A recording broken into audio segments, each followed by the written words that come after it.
If you've seen our other videos about professional expertise and the Kuji rating scale, or if you've heard about Meisterline from somewhere else, you're probably curious to learn more about how we go about measuring a lawyer's level of expertise. This is especially important for lawyers and law firms who need to get rated. Let's look then at the Kuji rating assessment process, which is actually very straightforward. It begins with a lawyer completing one of our specially designed online questionnaires. This usually takes around 45 minutes on a laptop, tablet or smartphone. We've made it to be a very user-friendly experience, so it can even be done at home on the weekend, after work or during breaks at the office. The questionnaires we use cover all the information we need to assess a lawyer's cognitive development as a legal specialist. The ultimate goal is to provide an objective, science-based measurement of their specialist expertise in the form of a Kuji rating. Now, just to recap on what this means, a Kuji rating is a number on a 99-point scale from 0.1 to 9.9. It shows where a lawyer is located on the traditional expertise development spectrum from novice to master.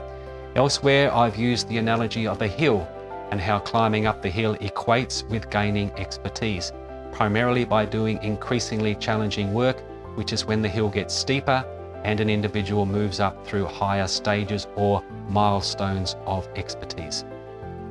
I should also explain again what Kuji means. It's an acronym of knowledge, understanding, judgment, and intuition, which are key reference points for our analysis, and scoring high in each of these areas is one of the clearest indicators of expertise. Plus, as I've said many times before, you really can't call yourself an expert unless you score well on all these critical skills. What we don't measure through our questionnaires, at least not directly, is a lawyer's IQ, emotional intelligence, interpersonal skills, personality type, or business development abilities. Neither is our testing about measuring a lawyer's legal knowledge in a law school examination sense. So, studying up on cases and regulations won't help. Our sole focus is on decoding a lawyer's deeper cognitive abilities, which is essentially how they think rather than what they think about.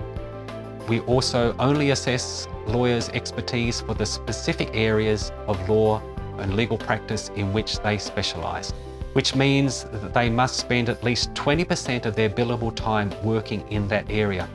This is because we aren't interested in how well they might think like a lawyer in a generic sense, since we know that lawyers specializing in different areas think in different ways, and this is critical to understand.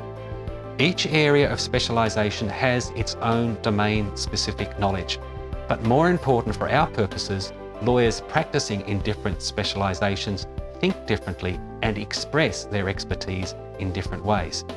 Now, the actual questions in our questionnaires cover a wide range of topics.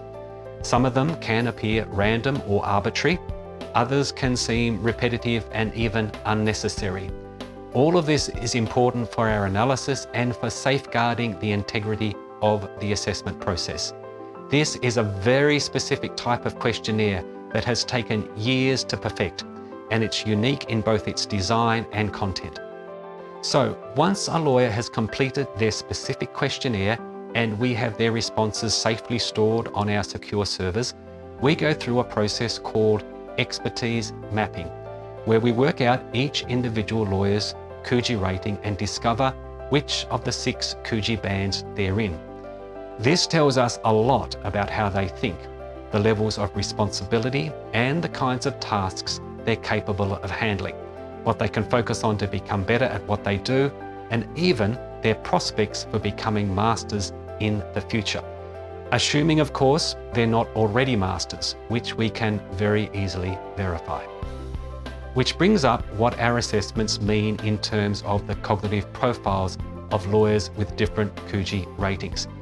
Because this is a more technical area than we have time to dive into here, we've covered those details in other videos, and you'll need to watch them to get a complete understanding of the overall Kuji rating system.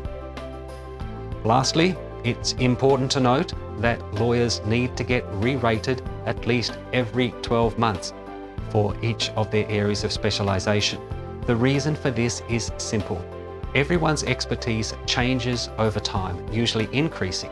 So a Kuji rating that's more than 12 months old will almost inevitably understate how expert a lawyer actually is. This is especially true for lawyers in earlier bands who can progress very quickly through their initial developmental milestones.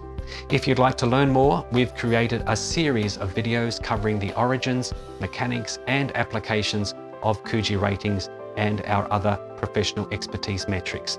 So if you haven't already done so, make sure to like and subscribe and connect with us on LinkedIn and on our website at Meisterline.com. Thanks for watching.